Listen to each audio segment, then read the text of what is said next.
পাহাড়ের নিরাপত্তা ঠিক রেখেই চলবে কেএনএফ বিরোধী অভিযান। পাহাড়ের নতুন সশস্ত্র গোষ্ঠী কুকি চিন ন্যাশনাল ফ্রন্টের কেএনএফ এর বিরুদ্ধে যৌথ বাহিনীর অভিযান চলমান রয়েছে। অভিযানে কোনো নিরীহ অধিবাসী যেন হেনস্থার শিকার না হয় সে বিষয়ে সতর্ক রয়েছে যৌথ বাহিনী। সংশ্লিষ্ট সূত্র জানায়, বান্দরবানের থানচি ও রুমায় কেএনএফ এর ব্যাংক ও থানার আক্রমণের পর থেকে সশস্ত্র ওই গোষ্ঠীর বিরুদ্ধে অভিযান চলছে। ঘটনার পর থেকেই পাহাড়ে মানুষের মধ্যে আতঙ্ক বিরাজ করছে।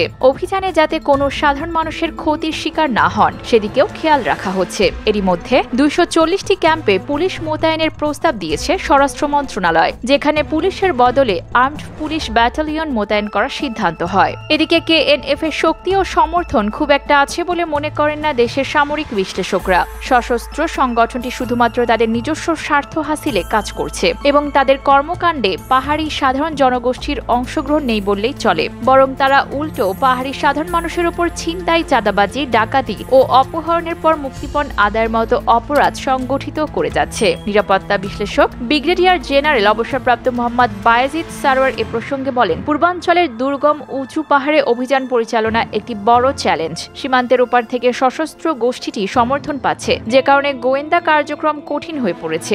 এর আগে আইন শৃঙ্খলা বাহিনীর অভিযানকালে কেএনএফ পাহাড়ে প্রথমবারের মতো আইইডি বা ইম্প্রোভাইজড এক্সপ্লোসিভ ডিভাইস ব্যবহার করেছিল।